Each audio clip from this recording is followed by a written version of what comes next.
આવું છું. હાઈ જે ગયો એ ચોપડી લઈને એ ન્યા જઈને બેઠો. ઓલાને કે અહીં બેસી જા, હું કહું એમ કરવાનું. કે ભલે. એટલે તરત જ ઓલો બેસી ગયો. એટલે આ કથા વાંચવા ગયો તો શું કે ખબર છે કે હાથમાં પાણી લ્યો. તો ઓલો બેઠો બેઠો કે હાથમાં પાણી લ્યો. એ કે તમે લ્યો. તો ઓલો કે તમે લ્યો.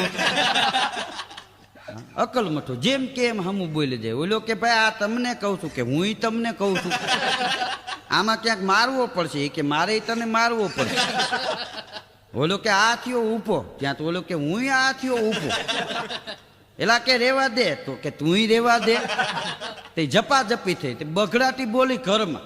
તે બાજતા બાજતા થઈ ફળિયામાં વૈયા આવ્યા. અને ઓલો જે કથા વાંચવા વાળો હતો ને એને ઓલા અકલ મઠાએ ઊંધે કાંઈ નાખ્યો ફળિયામાં. હા, તો એ પડી ગયો. તે વળી અકલ મઠાની હોવે એવી હોય ને, હૈયા જેટલો લાજનો ઘૂંઘટો તાણીને ઊભી ઊભી શું કે ખબર છે? એ કે ભાઈ તમારે કેવું જોઈએ ને આ વિધિ ફળિયામાં થાય તો હું લીપી નાખત ને.